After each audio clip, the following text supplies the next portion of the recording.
Continuing with chapter 67 of book 3, verse 82.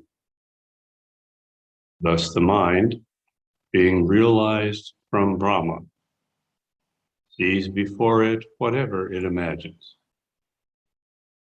whatever consciousness thinks upon, whether it is a reality or unreality. The same comes to take place. The reflection truly passes into reality.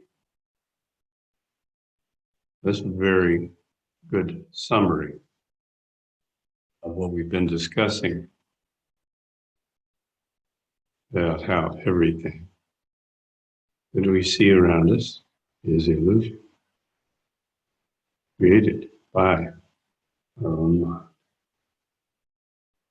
Now we're going to get into a story of demoness Arkati, Vishuchika, cholera, and Suchi, needle, for tapas, chapter 68. What these stories do is they weave a fabric of truth into consciousness. By this weaving of the fabric of truth in consciousness, they are balancing individual karmic traces that react to this fabric of truth, establishing greater connection with the divine karmic traces.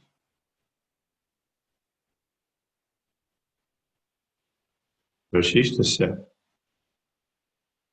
"Hear me relate to you, Rama, an old story bearing upon this subject and relating to a difficult question that was resolved by a Rakshasi, female demon." This is a very important introduction because it is going to give us insight, more deep insight into how everything that we see around us is created by the mind. And therefore, as a corollary, no mind, I am the self, the famous book title by some enlightened person, I don't recall the name, destroys the illusion. This is enlightenment. The mind stops thinking.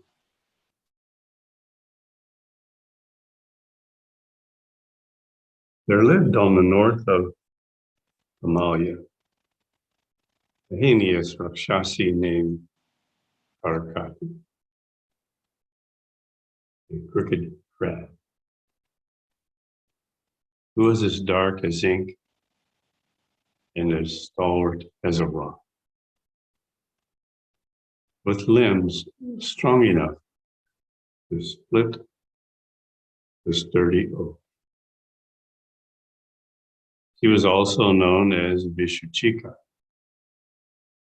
or cholera pain, by which she was ever afflicted, and which had reduced her flame like that of Vindhya Hill, which was pushed down by the curse of Agastya.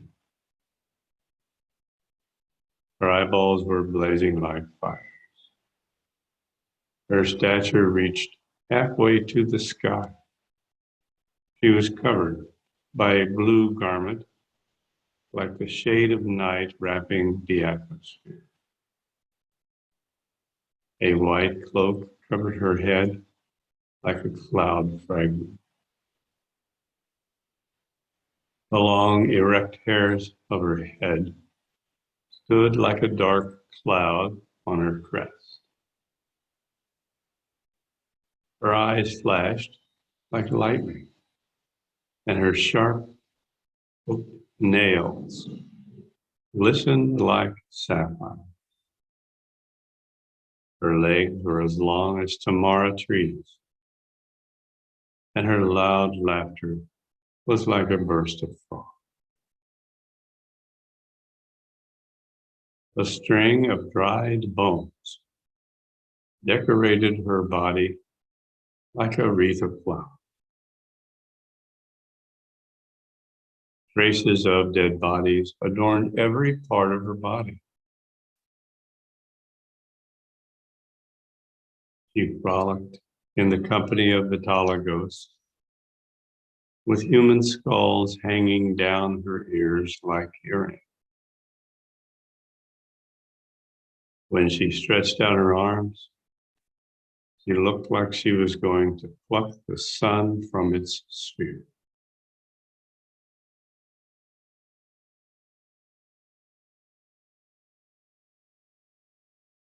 Her huge body lacked its necessary food, causing her stomach fire to blaze like an undersea flame that the waters of the deep were unable to.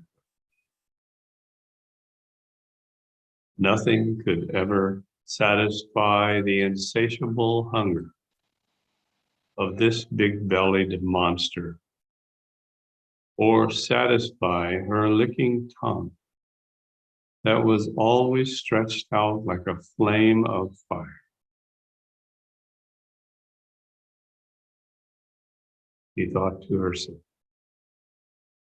oh, if I could once, if I could to the land of Asia, Jambudvipa,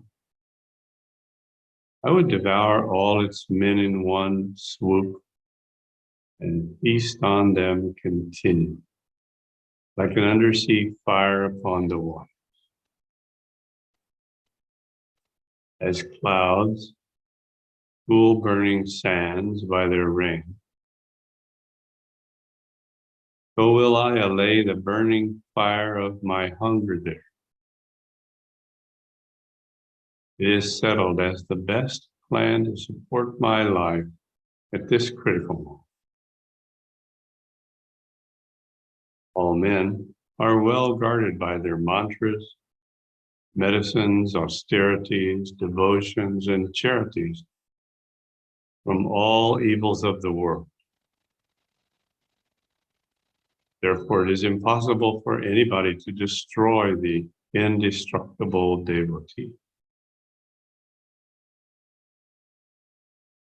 I will perform the most rigorous austerities with an unflinching heart and mind, because it is by intensity of effort that we may gain what is otherwise hard to be had. Having thought so, she went to an inaccessible mountain for the purpose of destroying all animal beings. She climbed to the top of the mountain, scrambling over it with her hands and feet, and stood with it, her body looking like a cloud and her eyeballs flashing like lightning. Having reached the summit, she made her ablution and then sat in her tumble. Her steadfast eyeballs resembled the two orbs of the sun and moon fixed on one object. She passed many a day and month there and saw the course of many a season and year. She exposed her huge body to the rigor of heat and cold, like the hill itself on which she sat.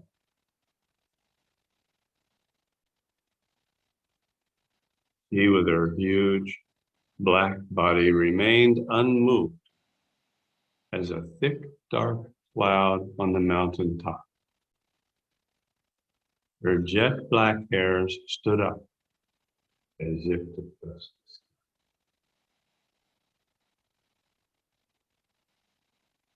Let's think about what we just read. Here we have a Rakshasi. Rakshasi is a female Rakshasa.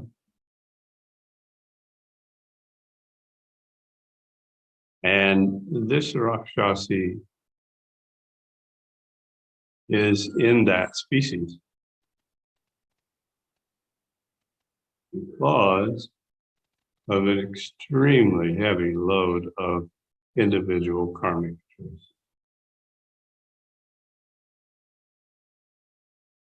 So much so that when it was time for the jiva of this Rakshasi to incarnate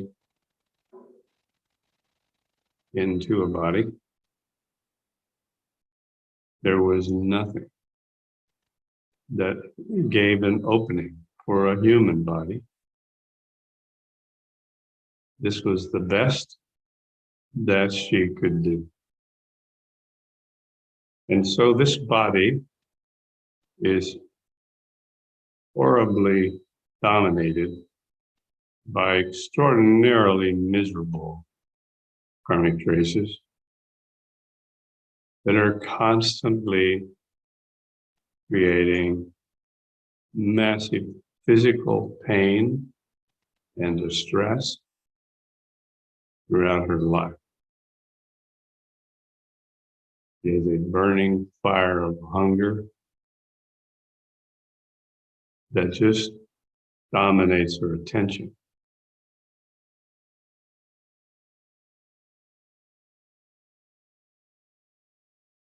On top of that, she's inhabiting a female body.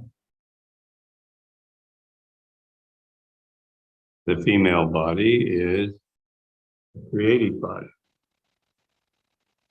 That means it is quite nicely aligned with the illusion, even more than the male body,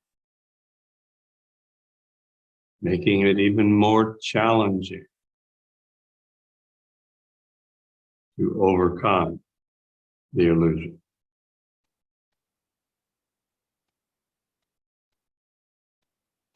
So she had a lot of things stacked against her, and she was not even a human being. But as a Rakshasi, or a Rakshasa, she did have some human characteristics. She was able to think.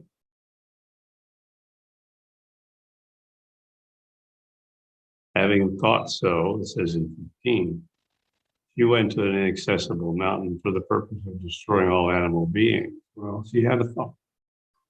She could think. The Rakshasas are like a subspecies of human beings.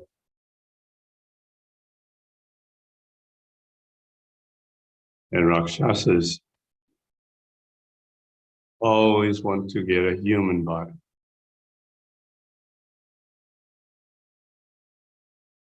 If they can get a human body, they can satisfy some of their intense karmic traces. Rakshasas primarily exist in the astral world.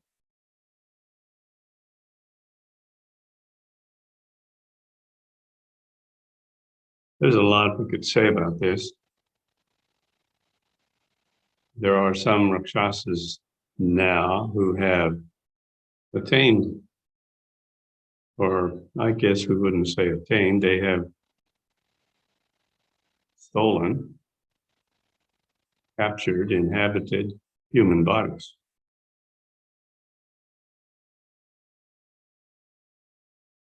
These individuals who are at the top of the controlling beings right now on Earth are Rakshasas. They're not even human beings. At their core, they are Rakshasas. They appear to be human beings, but as they get older,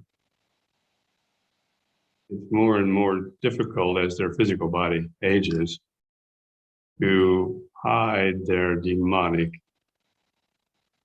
nature.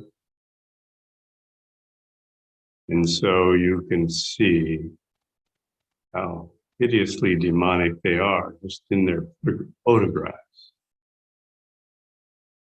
See some pictures of the elderly Rockefeller, for example, or George Soros, who's still alive. These are demonic looking human beings. They're really demonic looking creatures. There's no softness, no gentleness, no humanity in their face at all. They are simply out to devour the entire human race. Now, they're agents of karma, of course. We don't hold them any ill will.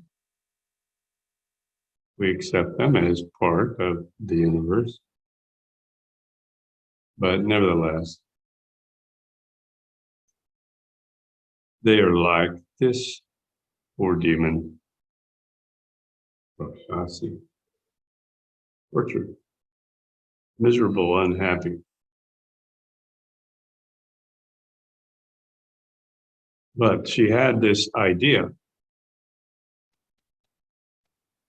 Let me perform austerities, and then I will balance some superficial karmic traces on the physical level or the emotional level, if she had no physical body, to such an extent that I can achieve my objective.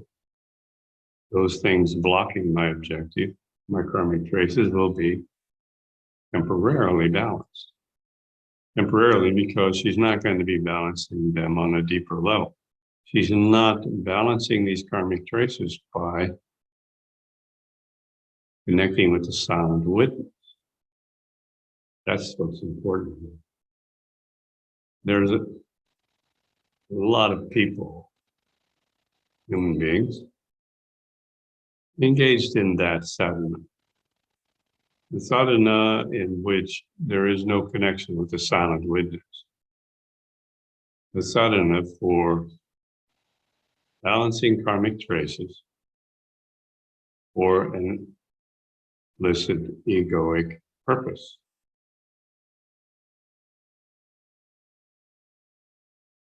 So it is a hard way to live. Not really any way to live at all, but this is what these individuals do. And she is in this class where she is creating the balancing of karmic traces through intense physical tapas, exposing her body to the rigors of heat and cold, unmoving. You know, when we sit to meditate, itches that never bother us while we're roaming about in the world, enjoying our life. Pains that never come up, there they are. Constantly calling out for attention.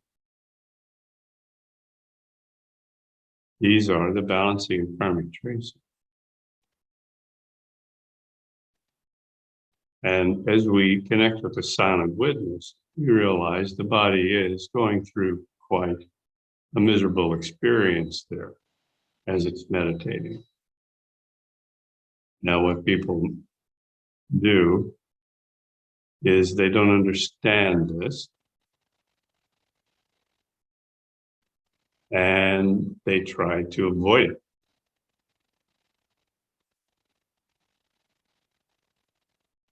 For example, sitting in Padma-asana, where most people, many people, extraordinarily miserable posture. Hurts like the devil. Everything hurts, not just the knees, The whole body feels like it's on fire after a while, setting in the Padmasana. This is some people. And this is a very good experience. It's not the same as the experience that this Rakshasi is going through, even though it has the appearance of being the same experience. It's being done for a different purpose. Keeping the body immovable as a benefit that it allows a deeper, stronger connection with the silent witness. It allows one to let go of the needs of the body for a little while. Let the body take care of itself, because after all, that's what it does anyway. And we just retire to perspective of the silent witness. But if we're unable to make this connection with the silent witness, it's an extraordinarily devilish, painful, miserable experience, because we're only balancing karmic traces on the surface level. And what happens is, maybe we break through and we have a few moments of peace at some point in that meditation, but tomorrow here it is again. Because we haven't balanced deep karmic traces. They just sprout back like weeds chopped off at the surface of the ground. So this is what she's experiencing. This is what many experience in their practice of tapas. Tapas means heat. The company even took that name. The company that makes kitchen equipment, stovetop cooking and ovens and things, they call themselves, their ranges, the tapas. Tapan, I think they call it tapan, T-A-P-A-N. Coincidental, or maybe the founders knew about tapas. But when performing this tapas, which just simply means intensifying the balancing of karmic traces, which is what we do during the Sahasra Sirsha Brahma meditation, particularly when we have this connection with our Acharya Devata Guru.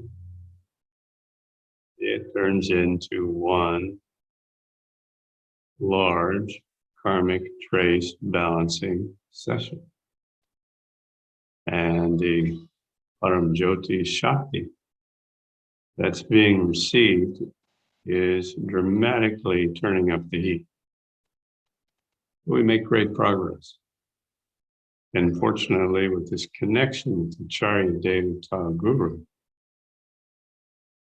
we're able to maintain our awareness in the silent witness. So we take the body to kind of the edge, what it can endure, but we do not endure anything except bliss and delight as we are connected with the silent witness. And we realize just a little bit higher, the body would literally be destroyed. So this is our objective. Crank it up till it almost kills me, then back it off a notch. This is our strategy in meditation. And that our Acharya Devata Guru will help us to accomplish.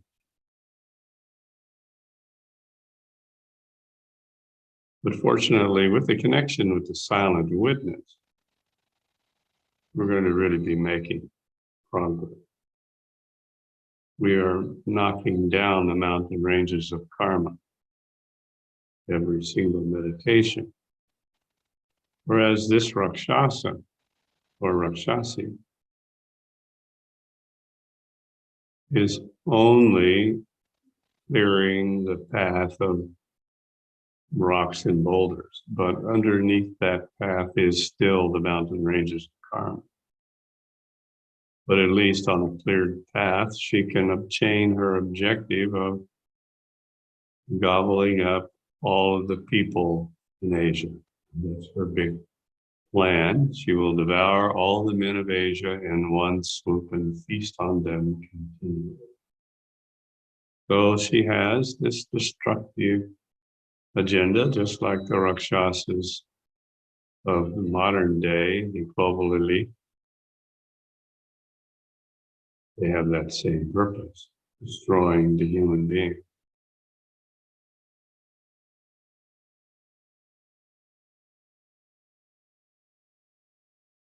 So continuing with verse 20, seeing her body beaten by the blasts and covered with nothing but her ragged skin, and her hair standing up on end, tossed to and fro by the raging winds, while the twinkling of her eyelids shed a whitish glare on her dark frame, God Brahma appeared before her. Chapter 16.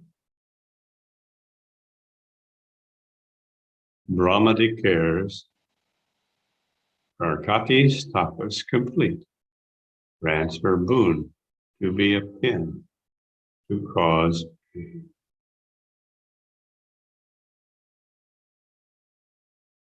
Vasishtha reasoned. After passing 1,000 years, Brahma appeared to Karkati in order to put an end to the intensity of our austerities and crown her with success and reward of her tapa. Now, this is an interesting point as well. When one sets out to balance karmic traces with great intensity for a specific purpose, this is egoic meditation. Eventually, one attracts the attention of Brahma, the creator of the universe, who will simply relent and say, okay, you have performed a lot of tapas, you have balanced a lot of karmic traces. Now the path, the illusory path to the success of your objective is clear. Now, this is not a spiritual experience. Sounds like a spiritual experience. Wow, here is the creator of the whole universe standing before me. But it's not a spiritual experience. It is just a prelude for a deeper physical experience.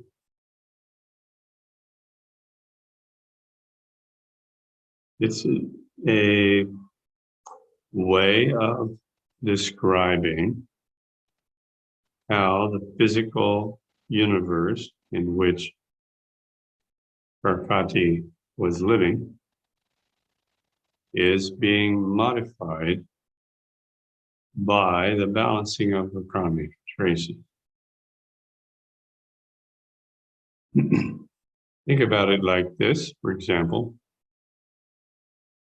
our global elite, who are indeed real-life Rakshasas, inhabiting what used to be human bodies. There's a big story about this. You can read in the online course, Agents of the Pralaya, about how all this works.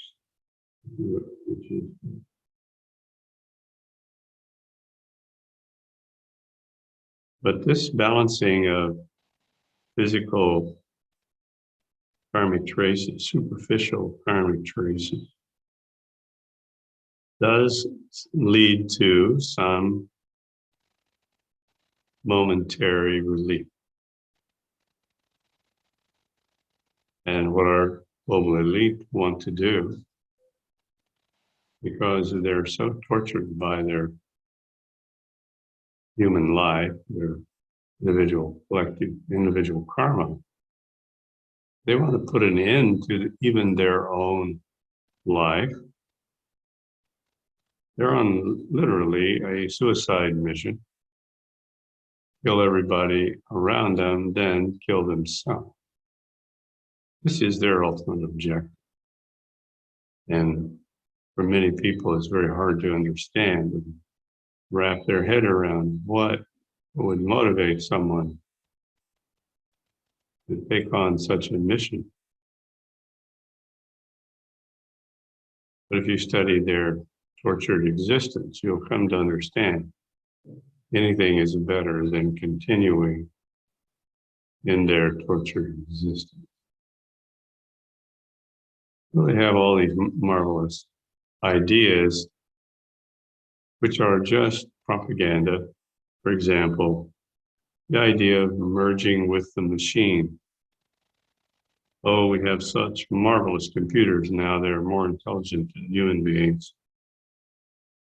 We will work out, we don't know how to do it yet, but we're going to figure it out. We're going to upload our consciousness into one of these computers, and we will be immortal. We'll be able to live as long as we can keep this machine going. Well, even on the surface, it is a most ridiculous proposal. I mean, what is the life of the typical laptop computer? It's something like the life of a rat, 2.5 years, maybe 3 years. Maybe you have a laptop computer that you can keep alive for 8 years. But think about it. They're thinking they're going to keep computers, which constantly break down, need constant attention to even keep running. You're going to keep one of those alive longer than a human body. Immortal machine. Just on the surface, it's ridiculous. But people think, oh, wow, we can do it.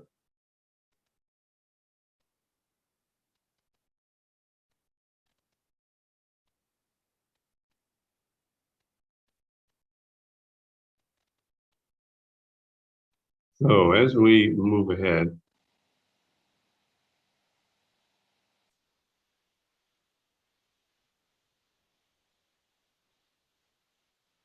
Sarkati is saluting Brahman. In other words, she's reached a point in which her karmic traces on the physical are temporarily balanced. Verse 2, she saluted him internally in her mind and remained fixed in her position, thinking about the boon she could beg of him for allaying her keen appetite. She soon recollected a certain request, which she should present to her complying God. It was to transform her soft and flexible form to the shape of an inflexible iron needle with which she could torment all living beings. So this is her great idea. Be transformed into an iron needle. And it's so foreign from what we think about as an objective of anything. Very hard to understand why anybody would want to do this. Chapter 4, or verse 4. At Brahma's bidding, she thought in herself, I will become as thin as a minute pin, in order to enter imperceptibly into the hearts of animals, like the fragrance of flowers enters the nostril. By this means will I suck blood from the heart of beings to my heart's satisfaction. In this way, my hunger will be satisfied and my appetite gratified to the greatest delight of my soul. Well, once again, we see incredible parallels about this story and what's happening today with the incredible, mysterious, invisible, non-existent coronavirus, the common cold, COVID. Yes, COVID. COVID is this amazing, inflexible iron needle to torment all living beings. And this is such a wonderful parallel. What's going on right now? We have Karkati in our midst. And there are real people with this objective, figuring out ways to kill everyone, including themselves. In fact, the mRNA vaccine, which everyone with a few brain cells left can see is a total hoax, that it's just like injecting deadly poison into your body. It's just either going to kill you immediately or very soon. That's your choice, die today or maybe live for another 6 months and then die. But basically, if you take this injection, you're going to cut your life quite short. And it's not going to be very much enjoyable. So they concocted this iron needle to torment all living beings. So, at Brahma's bidding, she thought in herself, I will become as thin as a minute can in order to enter the imperceptibly into the hearts of animals. And this is exactly how the mRNA vaccine works. I think these guys must have read chapter 69 and they figured it out from Yoga Vasishta, how to make all this work. One of the things that the mRNA vaccine does, we call it a vaccine, it's not, is cause a lot of heart problems. Turns the blood into the blood cells into these little things that look kind of like porcupines. Every blood cell is turned into this kind of porcupine-looking thing. And so how long is that going to circulate throughout the body without causing problems? Not very long. And it usually causes a lot of trouble with the heart. And we have so many stories of children, horrible stories of children who have taken the vaccine and then have heart attacks. Who ever heard of a heart attack in a 14-year-old athlete, student? It just never happened in the past. It's kind of like cancer. There was a time when no one had cancer. Then an occasional person would get cancer, a horrible thing. Oh my gosh, someone has cancer. I mean, I'm old enough to remember how cancer arose in human society. The same thing, all concocted by the Rakshasas that run our world.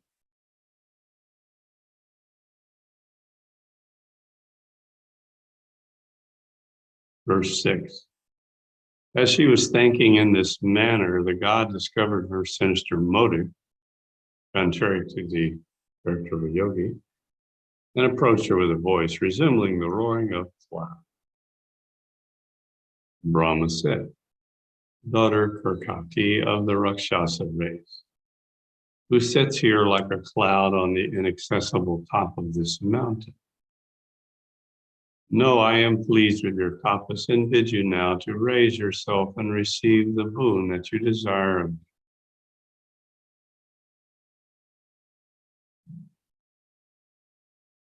Karkati answered, O Lord of the past and future, if you are inclined to grant my request, then please confer on me the boon of transforming my uniron-like body into the form of an iron needle. Now, it's already been written that Brahma knew exactly what she was going to do. And he knew that this brilliant idea of being transformed into an iron needle is literally going to be her destruction. So he said, sure, let's relieve my creation from one more destructive influence. That's what's going on right now. That's why these Rakshasas are having what appears to be success, getting people to suicide themselves with this experimental mRNA. They will take this mRNA vaccine as well as a sacrament. They don't honor their physical body as a means of maintaining their humanity and therefore their ability to achieve moksha. They're willing to destroy their own body. They will. They're timing it so that they can live long enough to see everyone else destroyed. Then they'll destroy themselves.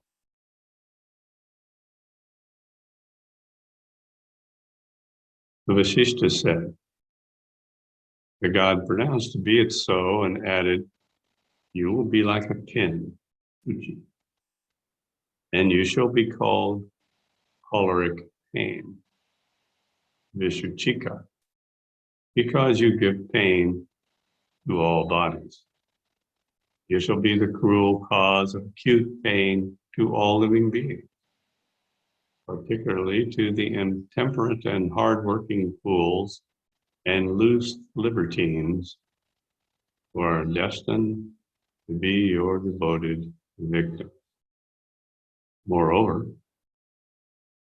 shall you molest the dwellers of unhealthy districts and practitioners of malpractices by entering their hearts with your infectious breath and by disturbing their sleep and deranging the lives and other intestinal parts of their body. So he's just describing, Brahma's just describing how this karma is going to be manifesting in the lives of people who have the karmic bandwidth for this destruction. Of course, we're on a different path. We're narrowing down our karmic bandwidth for destruction every day when we do our meditation, making it more and more and more difficult for our karmic traces to destroy our body. The principle actually of Satchikaya Karma.